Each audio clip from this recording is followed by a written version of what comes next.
أعوذ بالله من الشيطان الرجيم. بسم الله الرحمن الرحيم. الحمد لله رب العالمين، الصلاة والسلام على أشرف الأنبياء والمرسلين سيدنا ومولانا محمد وعلى آله وأصحابه أجمعين. رب اشرح لنا صدورنا ويسر لنا أمورنا واحلل عقدة من ألسنتنا يفقه قولنا. سبحانك لا علم لنا إلا ما علمتنا إنك أنت العليم الحكيم ولا حول ولا قوة إلا بالله العلي العظيم. أما بعد. Hormati Tuan Imam, seterusnya Tuan Pengerusi bersama dengan seluruh anggota Jawatan Kuasa Karyah Surau, guru-guru, para pemimpin masyarakat, tuan-tuan, puan-puan, ibu ayah yang dirahmati Allah Subhanahu wa taala, dan seluruh para jemaah yang dimuliakan Allah Subhanahu wa taala dengan iman dan Islam. Alhamdulillah, kita bersyukur kehadrat Allah Subhanahu wa taala dengan limpah rahmat dan kurnianya dapat sama-sama digerakkan hati-hati kita untuk kita melaksanakan ketaatan kita kepada Allah Subhanahu wa taala. Dan kita bersyukur kehadrat Allah Subhanahu wa taala, kita masih diberikan peluang untuk sama-sama kita menghadapi Ramadan pada tahun ini. Masuk pada hari ini, kita dah masuk kepada hari yang ke-26.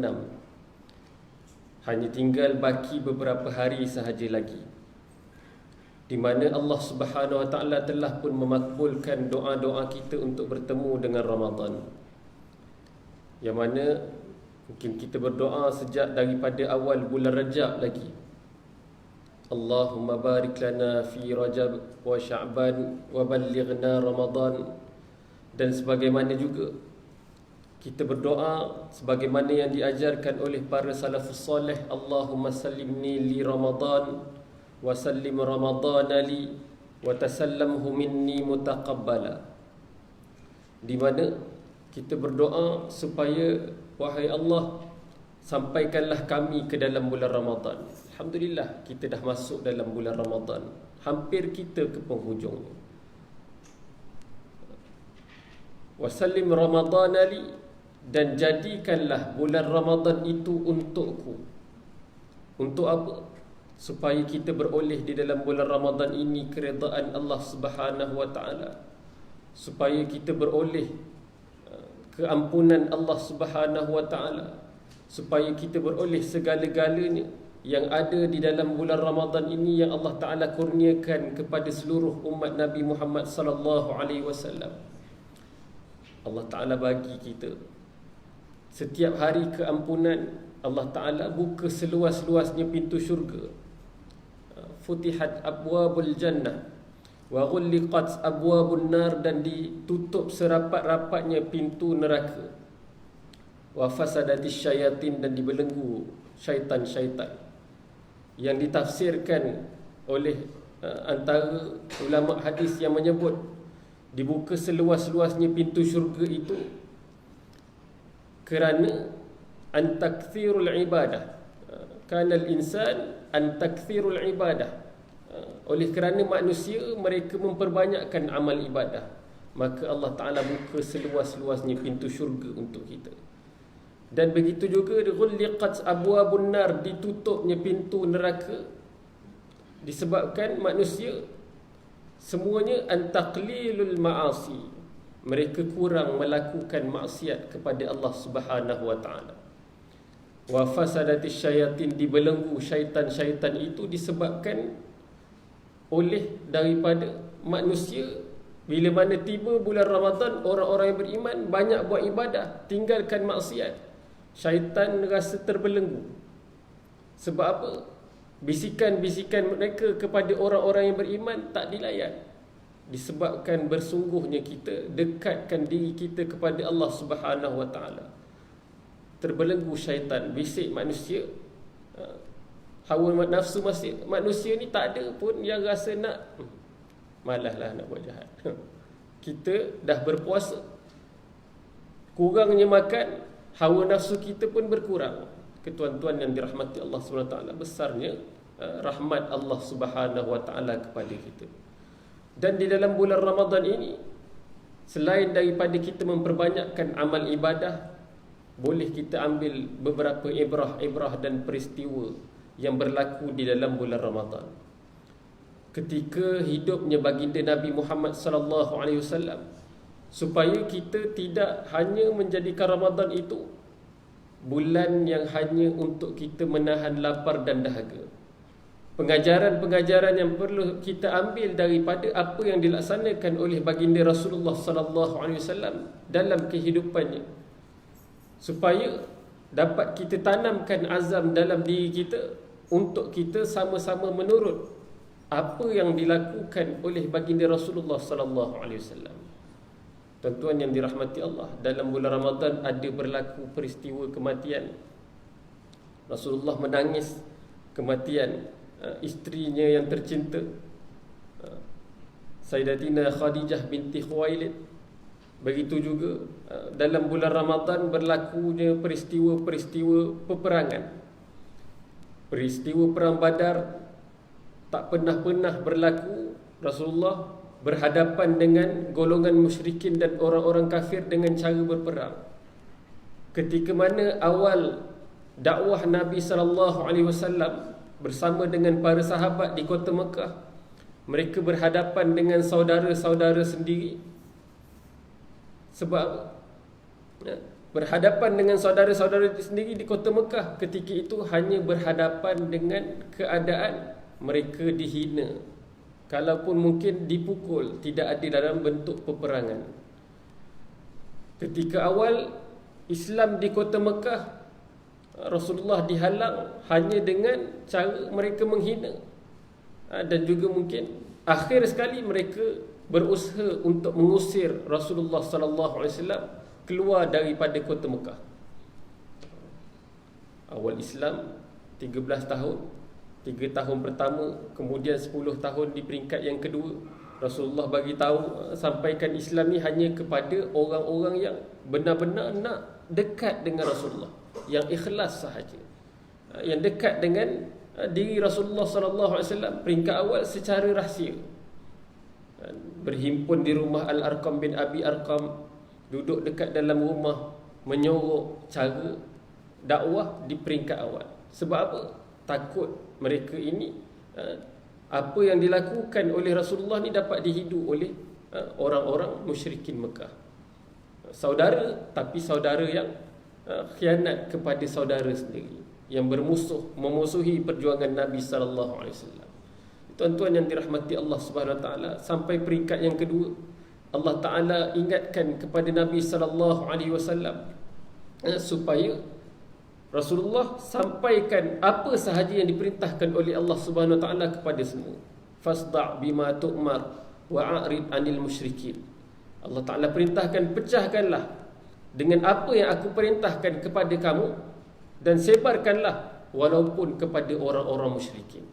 Waktu itu sudah pun bermula fasa di mana Rasulullah himpunkan ahli keluarga daripada kalangan orang-orang Quraisy, duduk dekat belakang bukit, bagi tahu kepada saudara-saudaranya, di mana Allah Ta'ala bagi tahu pada Rasulullah juga dalam Al-Quran, wa anzir ashiratukum wal aqrabin, berikanlah peringatan kepada kaum keluarga kamu dan kaum kerabat kamu. Rasulullah himpunkan saudara-saudara sendiri, bagi tahu, kalaulah aku bagi tahu pada kamu semua di belakang bukit sana ada orang-orang yang nak menyerang kota Mekah, semuanya kata kami percaya pada kamu.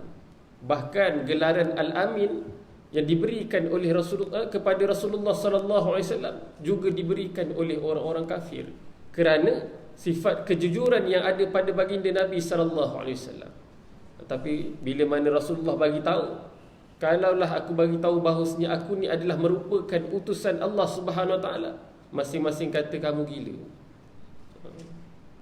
Itu peringkat awal dakwah Nabi sallallahu alaihi wasallam, sehinggalah Rasulullah diusir dan mendapat perintah daripada Allah Subhanahu Wa Taala untuk berhijrah ke kota Madinah. ke kota Yathrib, nama asal dia. Maka Rasulullah SAW bersama dengan para sahabat menyusun strategi keluar daripada kota Mekah menuju ke kota Madinah. Tuan-tuan yang dirahmati Allah Subhanahu Wa Taala, berhijrah daripada Mekah ke Madinah, kemudian berada di kota Madinah, Rasulullah dianugerahkan Allah Subhanahu Wa Taala satu kemenangan pertama, di mana orang-orang Muhajirin, Ansar, mereka bersatu di kota Madinah. Di Madinah ada dua kelompok yang bergaduh lebih daripada 20 tahun. Kaum Aus dan Khazraj, mereka boleh bersatu kerana menerima Islam yang dibawa oleh Rasulullah sallallahu alaihi wasallam. Kelahi 20 tahun tapi akhirnya boleh saling memaafkan kerana mengikut apa yang diajarkan oleh Rasulullah sallallahu alaihi wasallam. Terima Islam, boleh ikut sama-sama. Sama juga kita lah. Kita ini kalau pakat-pakat kita ikut Islam yang benar, insya-Allah hati kita akan bersatu, insya-Allah. Tuan-tuan yang dirahmati Allah SWT, 20 tahun perang. Kemudian Rasulullah berada di kota Madinah, membina negara Islam di Madinah. Sedikit demi sedikit, di Madinah ni orang Yahudi pun dah tunggu dah sebenarnya kedatangan Rasulullah. Mereka dah baca dalam kitab-kitab mereka tentang Nabi akhir zaman. Dalam kitab-kitab mereka ada ditulis, sebagaimana juga yang terkarang dalam Al-Quran, firman Allah Subhanahu Wa Taala, nak tengok Nabi akhir zaman ini, kamu tengok cara mereka solat. Orang-orang sebelum Islam yang ikut Nabi-Nabi yang terdahulu solat juga, tapi cara yang berbeza. Tertulis dalam kitab-kitab mereka, Allah Ta'ala bagi tahu, nak tengok Nabi akhir zaman ni bersama dengan pengikut-pengikutnya, tarahum ruk'an sujada. Kamu akan melihat mereka solat dalam keadaan ada rukuk dan ada sujud. Itu beza dia dengan cara kita solat dengan cara umat-umat terdahulu solat. Maka bila mereka melihat cara Rasulullah solat bersama dengan para sahabat, yang pembesar-pembesar dia ataupun rahib-rahib orang Yahudi ni tak masuk juga Islam, walaupun melihat itulah kebenaran, tetapi mereka ada yang tak masuk Islam pun. Sebab apa? Takut kalau masuk Islam mereka hilang pengikut mereka sendiri. Sedangkan tahu itu adalah merupakan kebenaran, tapi tak masuk Islam sebab hanya takut hilang pengikut sendiri. Ini macam saya ni ajak kita sampaikan dakwah. Apa tujuan utama kita? Yang kadang-kadang orang panggil murabbi bagi orang-orang yang berdakwah. Tujuannya untuk apa? Bukan untuk cari pengikut sendiri, tapi kena jelas. Yang kita nak bawa adalah supaya orang datang tunduk sujud pada Allah Subhanahu Wa Taala. Jangan ikut cara rahib-rahib Yahudi yang takut bila bawa orang kepada kebenaran hilang pengikut. Tuan-tuan yang dirahmati Allah Subhanahu Wa Taala, kemudian 6 tahun hijrah, Rasulullah sallallahu alaihi wasallam duduk di Madinah, rindu nak balik kampung. Kita tahun lepas dapat juga balik kan? Tahun ni tak dapat rentah daerah, kira baru setahun je, rindu nak balik kampung lah. Rindu nak balik kampung. Baru setahun, Rasulullah 6 tahun tak balik kampung. Akhirnya Allah Subhanahu Wa Taala datangkan mimpi kepada Rasulullah sallallahu alaihi wasallam. Apa mimpinya? Mimpi supaya Rasulullah bersama dengan para sahabat. Rasulullah mimpi pergi menunaikan ibadah umrah, balik ke kota Mekah untuk menunaikan ibadah umrah dan juga melaksanakan kurban. Mimpi para Nabi dan para Rasul tak macam mimpi kita. Mungkin pakcik tadi mimpi kahwin lagi. Mustahil. Terjaga tu terus, mustahil. Sebab kita tak yakin. Dan kita tahu mimpi kita ni kebanyakannya mainan tidur. Tak sama dengan mimpi para Nabi, para Rasul. Sebagaimana mimpi Nabi Ibrahim AS, Allah Ta'ala perintahkan untuk menyembelih anaknya Nabi Ismail alaihissalam. Mimpi tersebut adalah merupakan perintah dan arahan Allah Subhanahu wa Ta'ala. Maka mereka laksanakan perintah Allah Subhanahu wa Ta'ala. Rasulullah bermimpi supaya balik ke kota Mekah untuk menunaikan ibadah umrah, itu juga adalah merupakan arahan dan perintah Allah Subhanahu wa Ta'ala. Maka Rasulullah sallallahu alaihi wasallam himpunkan para sahabat pada awal bulan Zulkaidah tahun ke-6 Hijrah. Pergilah menuju ke kota Mekah. Tak bawa apa-apa senjata, melainkan biasalah kalau bawa pun pedang-pedang kecil untuk berhadapan dengan binatang-binatang buas di padang pasir. Sampai di sebuah tempat di Hudaibiyah, kita duduk selayang, nak sampai ke KL, ni lebih kurang itulah jarak dia, di Hudaibiyah. Sekarang ni orang suka pergi tengok unta dekat situ, walaupun dah dihalang, takut kena Mars. Dihalang Rasulullah sallallahu alaihi wasallam untuk masuk ke dalam kota Mekah. Dia orang tanya, apa tujuan dan maksud Rasulullah sallallahu alaihi wasallam? Golongan Muhajirin dan juga sebahagiannya golongan Ansar datang ke kota Madinah, datang ke kota Mekah. Rasulullah jawab, kami datang hanya dengan tujuan untuk menunaikan ibadah umrah, ziarah, dan juga nak melaksanakan ibadah korban. Tetapi tetap dihalang. Apabila dihalang, Rasulullah pun menghantar utusan Nabi sallallahu alaihi wasallam, iaitu Sayyidina Uthman bin Affan, untuk bertemu dengan pembesar kota Mekah, buat rundingan. Kami datang nak buat ibadah umrah, tak buat apa-apa pun. Bukan nak duduk sini balik, tidak. Ziarah kampung sendiri. Lama Sayyidina Uthman pergi, tak balik-balik kepada Rasulullah sallallahu alaihi wasallam. Rupa-rupanya bila Sayyidina Uthman pergi, okey boleh, kamu sahaja buat umrah, yang lain tak boleh. Sayyidina Uthman tolak. Dia kata tak boleh, aku mesti nak buat ibadah umrah dengan Rasulullah.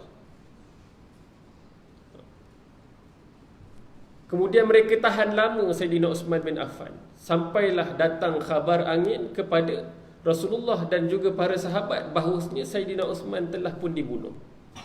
Apabila mendengar Sayyidina Uthman itu dibunuh, Rasulullah menghimpunkan para sahabat, duduk bawah pokok je.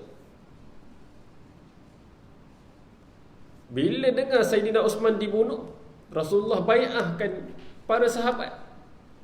Bai'ah ni ibaratnya kalau kita bersyahadah untuk Islam, bai'ah ini untuk mempertingkatkan iman kita, berpegang teguh dengan Islam. Apa sahaja yang berlaku, kita tetap akan bersama dengan Islam. Dia bukan syahadah kali kedua, tapi kita berbai'ah. Ibarat kita dah berjanji dengan Allah SWT, hidup mati untuk Islam. Bahkan bukan sekali mereka berbai'ah. Syahadah ia untuk masuk Islam sekali, berbai'ah berkali-kali, supaya nak menanamkan keyakinan apa juga yang berlaku tetap bersama Islam.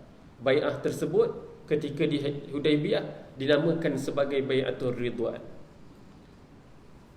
Sahabat-sahabat ni tak ada senjata pun, tapi berani apa juga yang berlaku, kita akan pertahankan Islam. Dengar Sayyidina Uthman nak dibunuh, berbai'ah, mungkin akan berlaku peperangan. Sampai khabar tersebut pula kepada pembesar-pembesar musyrikin Mekah, dia orang berbai'ah. Takut juga pemimpin Mekah ni dengar. Tak ramai datang macam tu, tak ada senjata, tiba-tiba boleh berbai'ah. Ibarat nak pergi perang pula. Mereka pun menghantar utusan mereka. Tak hantar, bukan Abu Sufyan yang pergi, tapi mereka menghantar Suhail bin Amr. Suhail bin Amr jumpa dengan Rasulullah, berunding. Sayyidina Uthman tak mati, tak dibunuh. Kemudian buat rundingan dengan Rasulullah sallallahu alaihi wasallam supaya tak berlaku peperangan. Sebab apa? Sebelum itu berlaku beberapa kali peperangan. Antaranya berlaku peperangan Badar dalam bulan Ramadan. Berlakunya peperangan Badar yang sebenarnya orang Islam bukan nak berperang juga. Perang Badar ni asalnya bukan sebab nak perang. Rasulullah hanya buat sekatan ekonomi. Orang Mekah Bila tiba musim panas, mereka akan pergi berdagang di Yaman. Bila tiba musim sejuk, mereka akan pergi berdagang di Syria, di Syam. Kita baca kan, falyabudu rabb hadzal bait, minta maaf, liila fi quraish ila fihim rihlatash shita'i was-saif. Orang-orang Quraisy ni mereka pergi rihlah ataupun berdagang ni pada waktu syita dan saif, musim sejuk dan juga musim panas. Ini tuan-tuan yang dirahmati Allah Subhanahu Wa Taala. Takut dihantar Suhail bin Amru, kemudian buat satu rundingan, terhasillah satu bentuk perjanjian di antara negara Islam Madinah dan juga negara musyrikin Mekah yang dinamakan sebagai perjanjian Hudaibiyah, Hilful Hudaibiyah. Berlakunya Hilful Hudaibiyah, sahabat-sahabat ada yang tak setuju. Mereka dah bersedia nak berhadapan dengan apa sahaja, dah sampai nak jejak kaki dalam kota Mekah dah. Ada yang tak setuju, nak teruskan juga perjalanan, masuk je, langgar je buat ibadah umrah. Rasulullah buntu juga. Ada sahabat-sahabat tak terima apa yang dilakukan oleh Rasulullah. Sampailah dinasihatkan Rasulullah sallallahu alaihi wasallam, dinasihati oleh isteri baginda Sayyidatina Aisyah. Beginilah wahai Rasulullah, kalaulah sahabat-sahabat ni tak ikut, engkau buatlah dulu bertahallul, kemudian sembelihlah binatang korban di sini. Tak jadi buat umrah. Bila Rasulullah buat, sahabat-sahabat yang asal tak setuju tadi, Rasulullah dah buat dah bertahallul, kemudian sembelih seekor kambing, sahabat-sahabat ikut juga walaupun asalnya tak setuju. Ini ketaatan para sahabat kepada baginda Rasulullah sallallahu alaihi wasallam. Mereka tak asalnya sebab tak yakin antara isi kandungan dekat dalam perjanjian Hudaibiyah tu bagi mereka memberikan kelebihan kepada orang-orang kafir, tetapi tidak kepada pihak Islam. Antaranya apabila ada daripada kalangan orang-orang musyrikin Mekah yang pergi kepada Rasulullah tanpa meminta izin ibu bapa mereka, hendaklah dipulangkan kembali ke kota Mekah. Tapi kalau ada orang-orang Rasulullah, orang-orang Islam daripada Madinah yang datang ke Mekah, tak kira minta izin ke tak minta izin, mereka dibiarkan bebas untuk berada di kota Mekah. Bahkan bila mana berlaku perjanjian Hudaibiyah, maka bebas daripada kalangan orang-orang Arab ni, musyrikin Mekah, mereka boleh bertahalluf dengan siapa sahaja kabilah-kabilah Arab. Sama juga orang Islam Madinah juga bebas untuk melaksanakan perjanjian dengan orang-orang Arab yang lain. Itu yang berlaku. Musyrikin Mekah akhirnya mereka melakukan perjanjian dengan kabilah yang dinamakan sebagai Bani Bakar. Bani Bakar ni sama juga berpuluh-puluh tahun berpegang dengan Bani Khuza'ah. Pihak Islam ambil satu pendekatan pula, bertahalluf dengan Bani Khuza'ah. Akhirnya ramai orang Bani Khuza'ah masuk Islam. Tuan-tuan yang dirahmati Allah SWT, strategi Rasulullah, hikmah di sebalik Rasulullah buat tu, sahabat-sahabat tak faham, walaupun tak setuju, rupanya akhirnya membuahkan hasil. Walaupun nampak macam kurangnya perjanjian tu, kelebihannya untuk orang Islam, tapi rupa-rupanya ada hikmah lebih. Orang Madinah, orang-orang Islam daripada Madinah tak boleh masuk Mekah melainkan setahun selepas tu. Boleh masuk 3 hari je dulu. Kemudian barulah tahun-tahun akan datang baru boleh bebas masuk. Tu yang sahabat-sahabat rasa macam ini Islam tak dapat apa-apalah. Tapi orang Mekah, mereka dah boleh mula bebas berdagang. Walaupun mereka dah mula takut selepas berlaku peperangan Badar, di mana dalam peperangan Badar ramai pembesar-pembesar Mekah tu mati dibunuh, termasuk Abu Jahal. Pembesar Abu Jahal ataupun Fir'aun zaman kita lah, zaman Rasulullah. Orang paling jahat sekali, mati dalam peperangan Badar. Jadi tuan-tuan yang dirahmati Allah SWT, kemudian mereka rasa bebas. Dah boleh mula pergi berdagang, tak ada lagi halangan daripada tentera Islam. Boleh jumpa dengan kabilah-kabilah Arab yang lain. Mereka bebas berniaga. Orang Mekah ni memang terkenal dengan suka berniaga. Dah bebas. Bahkan orang Islam tak akan ganggu lagi. Boleh juga nak berniaga dengan orang Islam. Seronok. Tuan-tuan yang dirahmati Allah, akhirnya nak jadi cerita, 2 tahun selepas daripada itu, tahun berikutnya Rasulullah datang kota Mekah. Waktu ni Abu Sufyan lah yang sebaya, yang paling tua, pembesar kota Mekah yang paling tua, sezaman dengan Abu Jahal, Abu Lahab ni. Dialah yang jadi pembesar kota Mekah pada waktu tu. Waktu melihat Rasulullah, para sahabat ni datang buat ibadah umrah di kota Mekah, dan kemudiannya mereka bebas jumpa dengan orang-orang Mekah yang dulu bermusuh, jumpa saudara sendiri sebab dah sign kontrak. Jumpa saudara sendiri dah bebas, duduk tu dah boleh sembang-sembang macam biasa. Dulu tak boleh orang Islam dengan musyrikin Mekah. Lepas berlaku perjanjian Hudaibiyah, boleh duduk di tepi-tepi Masjidil Haram, banyak tempat lain. Terdetik dalam hati Abu Sufyan bila melihat orang Islam sedang beribadah dan bebas di kota Mekah. Dia rasa macam nak bunuh balik orang Islam ni. Terdetik dalam hati dia macam tu. Tiba-tiba datang satu tapak tangan dari belakang, sentuh bahu dia. Terkejut dia. Paling belakang rupanya Rasulullah. Rasulullah bagi 2 perkataan je pada dia. Kalau kamu buat apa yang terdetik dalam hati kamu, kamu adalah, sesungguhnya kamu akan menjadi orang yang paling hina. Waktu tu Abu Sufyan terkejut. Dia kata, ini memang utusan Allah juga ni. Tapi sebab apa? Dia tak cakap dengan siapa-siapa lagi, tapi baru terdetik dalam hati. Rasulullah boleh tahu apa yang terdetik dalam hati dia. Itu peringkat awal. 2 tahun selepas perjanjian Hudaibiyah, Bani Khuza'ah datang melaksanakan, menunaikan ibadah umrah. Waktu tu antara pemuda yang jahat, Ikrimah bin Abu Jahal, juga dengan geng-geng dia lah. Bila tengok Bani Khuza'ah bertawaf di kawasan Masjidil Haram, ada salah seorangnya sekali tu, seorang sahaja pembesar daripada kalangan Bani Khuza'ah, yang dah lama Bani Khuza'ah ni bergaduh dengan Bani Bakar.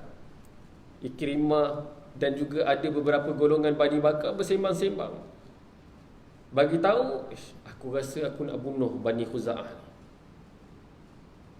Tengah-tengah dia bertawaf, akhirnya dipancung daripada belakang. Mati seorang daripada kalangan Bani Khuza'ah. Ini 2 tahun selepas perjanjian Hudaibiyah. Kontraknya 10 tahun, gencatan senjata. Baru 2 tahun dah bunuh dah. Ni bila tahaluf siasi, dia orang tak boleh usir. Walaupun orang tu bukan daripada Madinah, dia tak boleh usir. Contohnya surau Diniyah dengan surau Kampung Bendahara, geng. Masjid BBS dengan surau Furqan, geng. Tak boleh bergaduh. Tahaluf siasi pula antara Diniyah dengan surau Furqan.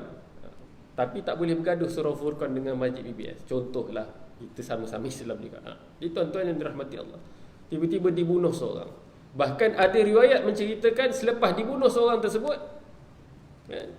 dia nak bunuh tadi, niat Bani Bakar tadi nak bunuh, disokong oleh Ikrimah, disokong oleh musyrikin Mekah. Bunuh, tak apa. Kemudian dibakar, dibunuh pula orang-orang yang bertahajud dalam kemah, yang buat ibadah umrah datang. Bani Khuza'ah kena bunuh. Lepas dah bunuh, baru rasa kita ni sebenarnya dah langgar perjanjian, gencatan senjata 10 tahun. Bani Bakar tak rasa apa-apa, tapi kaum musyrikin Mekah yang rasa takut. Mereka berbincang. Bila berbincang, ada yang bagi cadangan, tak apalah, kalau kita bagi tahu Rasulullah benda ni, Bani Bakar yang akan kena serang dengan tentera Islam nanti, bukan salah kita, ni Bani Bakar punya kerja. Tapi jawab Abu Sufyan, kalau kita biar Bani Bakar kena bunuh, sedangkan kita dah berjanji dengan mereka, kita tak pertahankan sama-sama, busuklah nama kaum Quraisy. Siapa lagi nak percaya, nak bina hubungan dengan kaum Quraisy? Tak boleh. Datang pula cadangan. Tak apalah, kita sign semula kontrak dengan Rasulullah, renew kontrak. Padahal kontrak itu sepatut 10 tahun, baru berlaku 2 tahun. Siapa nak pergi? Semua takut nak pergi. Akhirnya mereka hantar orang yang paling besar daripada kalangan mereka, Abu Sufyan. Abu Sufyan Al-Harb ini adalah merupakan mertua Nabi juga. Anaknya masuk Islam, kemudian kahwin dengan Rasulullah sallallahu alaihi wasallam. Bila anaknya kahwin dengan Rasulullah sallallahu alaihi wasallam, seolah-olah macam, okey, ini jalan selamat. Kau kan ada menantu, kau kan ada anak. Rasulullah kan, Muhammad kan menantu kamu. Maka pergilah Abu Sufyan bin Al-Harb menuju ke kota Madinah. Sampai di Madinah, berjumpa dengan Sayyidina Ali, bagi tahu nak renew kontrak. Sayyidina Ali tak layanlah. Sebelum sampai dia di Madinah, sebenarnya orang-orang Islam dah tahu dah apa yang berlaku di kota Mekah. Sampai wahyu kepada Rasulullah, bagi tahu apa yang berlaku, di mana Bani Bakar bunuh Bani Khuza'ah. Rasulullah dah tahu, tapi buat-buat tak tahu. Abu Sufyan datang jumpa Sayyidina Ali, buat tak tahu juga. Jumpa Sayyidina Abu Bakar pun sama juga. Sayyidina Ali pun kata, kalau nak renew kontrak ni, bagi aku tak betul. Akhirnya dia nak bertemu sendiri dengan Rasulullah. Nak bertemu dengan Rasulullah melalui anaknya. Sebab apa? Isteri Rasulullah. Seolah-olah mudahlah bila bagi tahu pada isteri akan pujuk suami. Macam kita lah, senang kalau isteri pujuk, tunduk je. Ajak beli baju raya walaupun PKP, pergi juga. Itu tuan-tuan yang dirahmati Allah. Sampai di rumah Rasulullah. Ini kisah rumah Rasulullah dalam keadaan serba kekurangan. Dalam bilik Rasulullah bersama dengan isterinya, hanya ada satu hamparan sahaja. Katanya daripada kulit binatang lah. Itulah tempat tidur, itulah tempat rehat Rasulullah bersama dengan isteri baginda. Abu Sufyan datang terus nak duduk atas itu, dihalang walaupun oleh anaknya sendiri. Dia kata, itu tempat Rasulullah, kau tak boleh duduk sini, duduklah atas tanah. Dekat situ dah mula dah dia rasa macam tak ada can pula. Anak aku sendiri pun bersama dengan Rasulullah, tak bersama dengan aku, bapa dia ni. Jadi dia bagi tahulah apa yang dia nak buat. Kemudian bila disampaikan kepada Rasulullah sallallahu alaihi wasallam, Rasulullah tolak. Bagi Rasulullah, baru 2 tahun, kenapa nak renew kontrak? Kontrak kita 10 tahun. Orang Islam, kami diperintahkan oleh Allah Subhanahu Wa Taala supaya berpegang pada janji. Tak boleh mungkin janji. Dah kontrak 10, buat apa? Baru 2 tahun nak renew balik, buat yang baru, buat yang lain. Maka Abu Sufyan pun balik ke kota Mekah dalam keadaan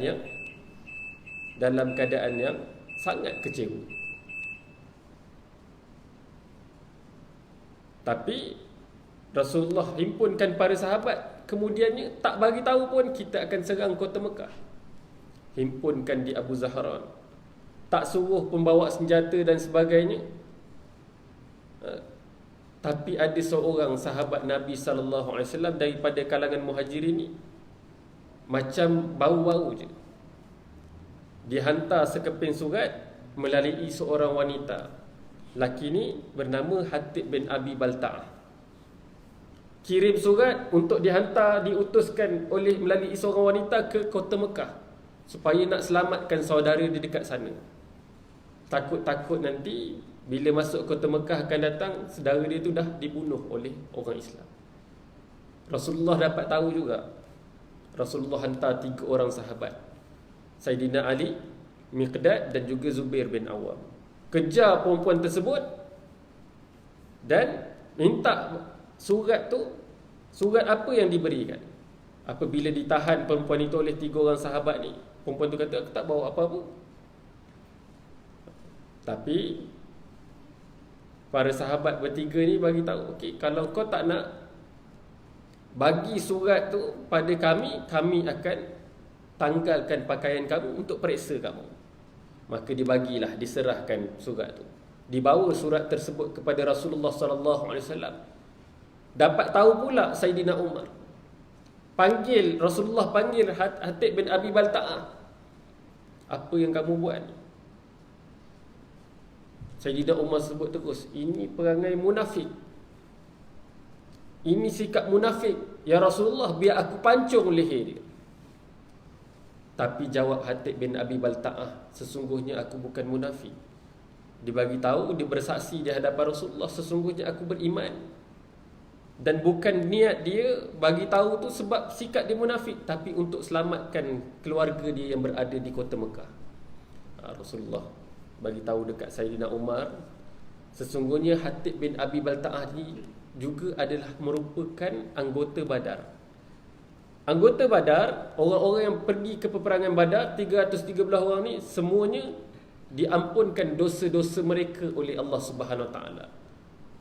Dosa-dosa mereka sebelum itu, sebelum perang Badar, dan apa juga yang mereka lakukan selepas daripada peperangan Badar. Nak bagi tahu, dia buat apa pun tetap diampunkan oleh Allah Subhanahu Wa Taala. Maka maafkanlah dia atas apa ketelanjuran yang dibuat oleh Hatib bin Abi Balta'ah. Dan Rasulullah tutup semua pintu-pintu sempadan untuk masuk ke kota Madinah. Sebab apa? Ini strategi supaya rahsia Rasulullah menghimpunkan tentera-tentera Islam ni tak dapat dihudu oleh pihak luar. Macam kita lah sekarang ni perang, ikut cara Rasulullah juga. Kalau berperang, semua pusat-pusat komunikasi ni kita jaga supaya tak tersebar berita keluar. Dan sama juga, bila nak serang, kita akan serang pusat-pusat komunikasi ni supaya kita dapat ambil maklumat kat situ. Contohlah kan. Ini tuan-tuan yang dirahmati Allah Subhanahu Wa Taala. Akhirnya Rasulullah himpunkan sahabat-sahabat tadi nak pergi ke kota Mekah, tapi tak bagi tahu. Rasulullah ikut jalan pun bukan jalan yang menuju ke kota Mekah. Ibarat kita nak pergi Kuala Lumpur tapi lalu ikut Rawang, masuk ikut Latar, pusing, masuk Gatri, sampai Shah Alam baru masuk KL. Rasulullah pusing ikut jalan lain. Ada juga hikmah ni. Pusing ikut belakang, jumpa satu kabilah demi satu kabilah. Yang mana yang dah masuk Islam, bila bertemu dengan Rasulullah, mereka ikut. Ada juga kabilah yang baru masuk Islam, semua ikut. Dan ada juga sebahagian kabilah yang baru masuk Islam, pengikutnya tak ikut, tapi pemimpin-pemimpin dia sebagainya ikut. Sampailah terhimpunnya 10,000 orang. Sampai di Abwa, Rasulullah beristirahat. Datang 2 orang saudara Rasulullah sallallahu alaihi wasallam. Salah seorangnya iaitulah Abu Sufyan bin Al-Harith, bukan Abu Sufyan bin Al-Harith. Abu Sufyan bin Al-Harith lahir sama tahun dengan Rasulullah, tahun gajah. Membesar sama-sama, main sama-sama, ibu susu pun sama. Ibu susu mereka Abu Sufyan bin Al-Harith dengan Rasulullah, Halimah As-Sa'diyah. Tapi bila Rasulullah dapat utusan untuk menjadi Nabi pada umur 25 tahun, orang sangka Abu Sufyan bin Al-Harith awal masuk Islam. Tapi tak, dilawan Rasulullah. Dia bersama dengan Abu Jahal. Allah Ta'ala bagi kelebihan pada dia, boleh bersyair. Syair dia sangat berkualiti, tapi dia guna syair dia untuk hina Islam, hina Rasulullah SAW. Dia ada kelebihan berkuda, dia gunakan kelebihan dia berkuda, tangkas, sebagaimana Khalid bin Al-Walid, untuk bersama tentera kafir lawan tentera Islam pada peperangan Badar. Jumpa, rupanya Abu Sufyan bin Al-Harith datang dengan Abdullah bin Abi Umayyah nak pergi Madinah, tapi jumpa tu dekat R&R je. Jumpa tengah perjalanan je, rupanya niat dia nak masuk Islam. Dia jumpa dengan isteri Rasulullah. Yang ni sebelum peristiwa Fathu Mekah. Jumpa dengan Ummu Salamah, bagi tahu pada Ummu Salamah, sebenarnya niat kami nak masuk Islam. Ummu Salamah bagi tahu pada Rasulullah. Rasulullah berpaling. Sebab apa? Kecewanya Rasulullah dengan Abu Sufyan bin Al-Harith. Banyaknya dia menghina Rasulullah. Antara ayat penghinaan dia disebut, Kamu ni, orang nak bagi kamu jawatan sebagai pemimpin Mekah, kamu tolak. Orang nak bagi kamu harta sebanyak-banyaknya sampai kamu boleh bina mahligai yang paling besar, paling indah di kota Mekah, kamu tolak. Kalaulah diturunkan daripada langit itu tangga, kemudian kamu naik ke atas langit dengan menggunakan tangga tersebut, dan turun bersama-sama dengan kamu kitab yang diutuskan oleh Tuhan kamu, dan didampingi, diiringi oleh 4 orang malaikat, pun aku tetap tak akan percaya kamu utusan Allah Ta'ala. Kecewa Rasulullah. Membesar sama-sama, menyusu sama-sama. Tiba-tiba hina Rasulullah begitu. Itu sebab Rasulullah tolak untuk jumpa dengan Abu Sufyan bin Al-Haris. Ummu Salamah sebut, kalau pun tak kesian, tak nak jumpa dia, jumpalah. Dia bawa anak kecil, Ja'far bin Abu Sufyan. Rasulullah tetap berpaling. Akhirnya dua orang ni jumpa dengan Sayyidina Ali. Jumpa dengan Sayyidina Ali, Sayyidina Ali kata, tak apa, nanti Rasulullah akan himpunkan sahabat-sahabat 10,000 orang tentera ni. Kamu pergilah selit-selit sampai bertemu dengan Rasulullah dan baca ayat dalam surah Yusuf ayat 91, diajarkan kepada mereka. Selit-selit Rasulullah nampak mereka, Rasulullah berpaling. Akhirnya mereka baca ayat Quran, ayat surah Yusuf ayat 91 tersebut, dan Rasulullah pun lembut hati, kerling mata kepada Sayyidina Ali. Tahulah Sayyidina Ali yang ajar pada mereka, dan akhirnya mereka masuk Islam di tangan Rasulullah. Ni dalam perjalanan nak pergi ke kota Mekah. Akhirnya Rasulullah bersama dengan 10,000 orang tentera pergi ke kota Mekah. Sampai pada waktu malam, dan kemudiannya waktu itu bapa saudara Rasulullah SAW, Abu Abbas, yang asalnya pun kafir juga, tapi kafir yang pelihara Rasulullah SAW selepas kematian bapa saudara seorang lagi, Abu Talib. Abu Abbas masuk Islam dah. Dia nak selamatkan kota Mekah, takut nanti diserang oleh Rasulullah. Dia bawa jumpa Abu Sufyan bin Al-Harb, jumpa dengan Nabi sallallahu alaihi wasallam. Suruh masuk Islam. Abu Sufyan pun waktu dalam perjalanan perasanlah, apa banyak-banyak sangat ni.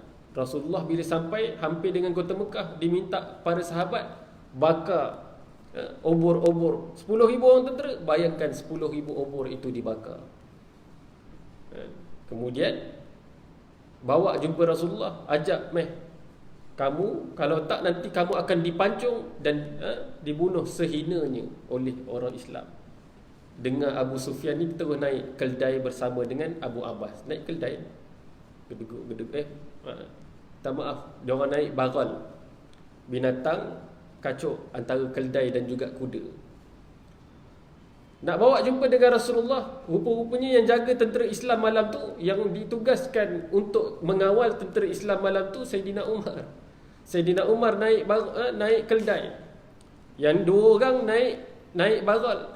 Sayyidina Umar nampak, celaka, dia nampak Abu Sufyan. Nak pergi mana? Aku akan pancung kamu, kamu akan mati sehina-hinanya. Tapi Abu Abbas nak selamatkan juga, nak bawa Abu Sufyan masuk Islam. Walaupun niat Abu Sufyan bukan nak masuk Islam, sekadar nak berunding je. Sampai Sayyidina Umar naik keldai ni lagi lambat daripada bagal.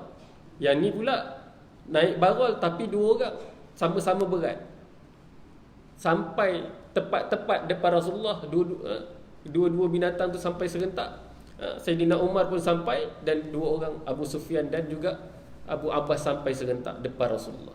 Sayyidina Umar tak pancung lagi lah, bagi keputusan pada Rasulullah. Rasulullah tanya, apa tujuan kamu? Abu Abbas yang tolong jawabkan, dia nak masuk Islam. Walaupun niat dia bukan nak masuk Islam.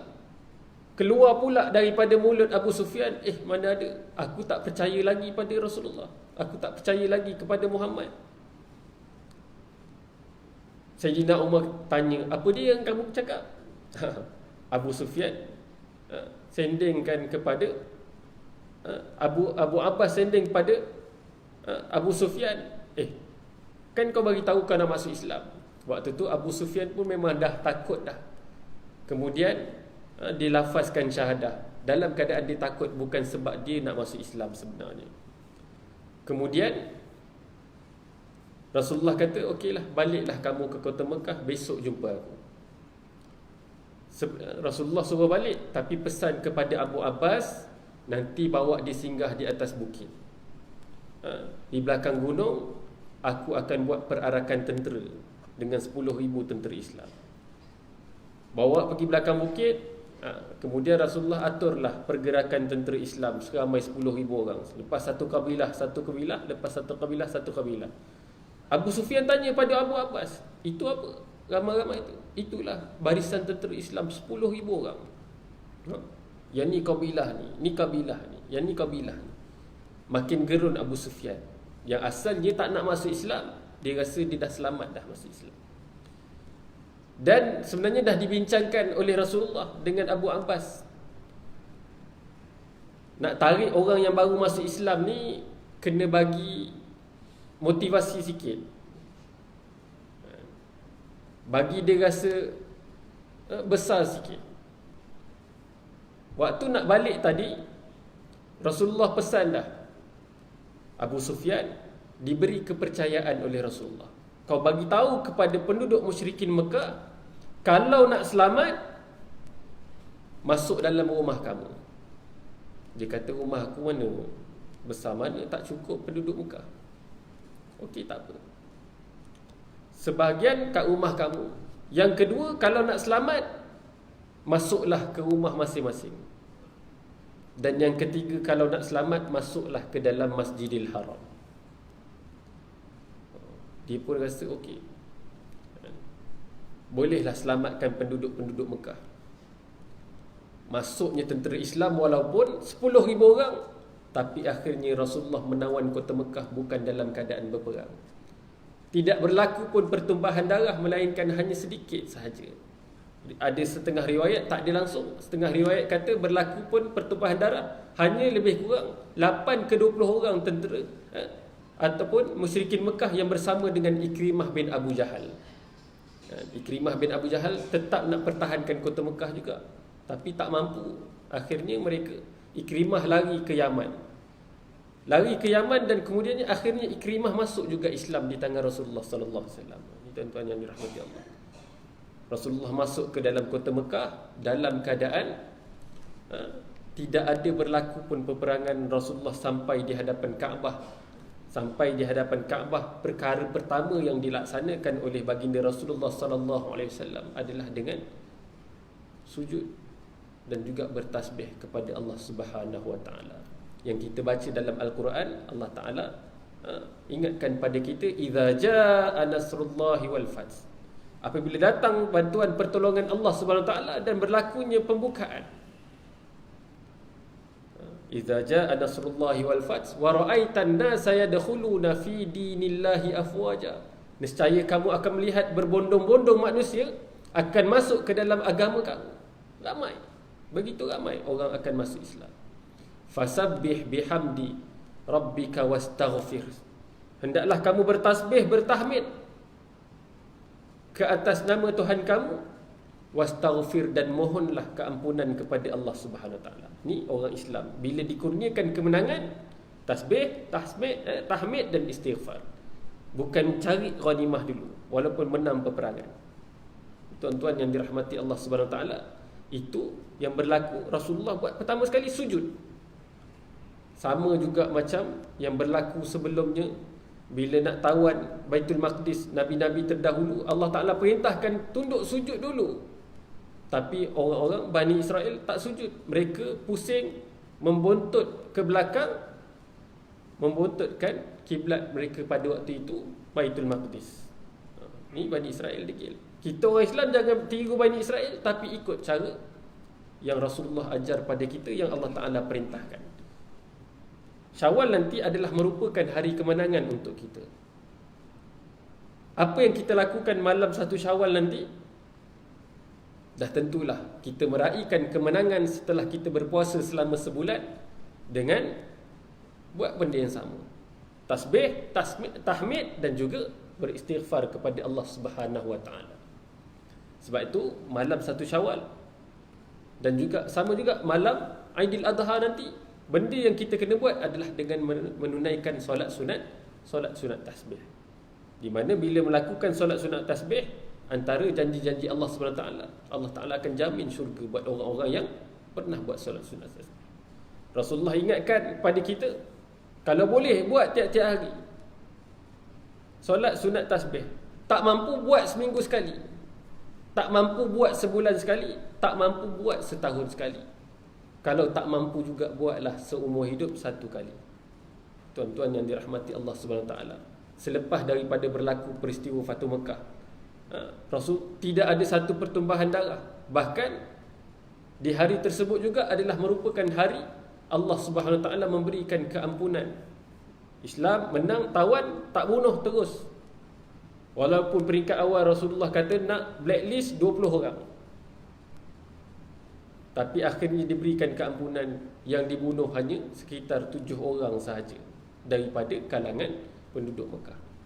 Tuan-tuan yang dirahmati Allah SWT, itu besarnya rahmat bila mana diberikan kemenangan kepada Islam.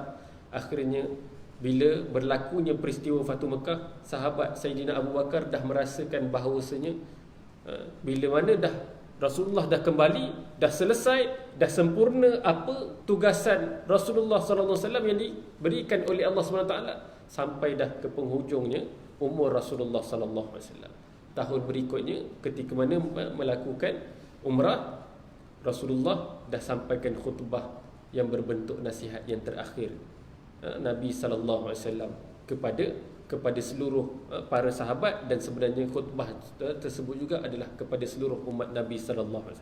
Nak cerita semua memang tak sempat lah. Dan akhirnya selepas peristiwa Fatu Mekah, dekat Rasulullah dengan kewafatannya, akhirnya Rasulullah wafat meninggalkan kita dalam keadaan satu persatu daripada awal ujian Islam, ujian Rasulullah berdakwah untuk membawa Islam, sampailah ke penghujungnya diberikan kemenangan oleh Allah Subhanahu Wa Taala. Kita bagaimana? Islam kita sudah tentu kita berhadapan dengan ujian demi ujian. Ujian dunia pun ada, ujian terhadap agama pun ada. Sebagaimana hari ini akhir zaman, banyak juga ujian-ujian berlaku ke atas agama kita. Ini bentuk fitnah-fitnah. Jadi bagaimana keadaan akan datang? Kita kena ada usaha supaya nak menangkan Islam dalam waktu kita hidup. Walaupun mungkin Islam tak menang waktu kita hidup, tapi dengan usaha kita untuk memenangkan Islam, menegakkan agama Allah Subhanahu Wa Taala di atas muka bumi ini, kita pergi dalam keadaan ada hasil peninggalan kita yang akan, nikmatnya akan dikecapi oleh anak-anak cucu kita akan datang. Mereka akan berbahagia, tenang, aman dan selamat bersama dengan Islam, sebagaimana mereka yang bersama dengan Islam ketika di Madinah dan selepas peristiwa Fathu Mekah. InsyaAllah yang baik itu datang daripada Allah, yang kurang itu datang daripada diri saya sendiri. Saya mohon kemaafan. Aqulu qawli hadza astaghfirullahal azim li wa lakum wa lisairil muslimin wal muslimat fastaghfiruhu innahu wal ghafurur rahim. A'udzu billahi minasyaitonir rajim. Bismillahirrahmanirrahim.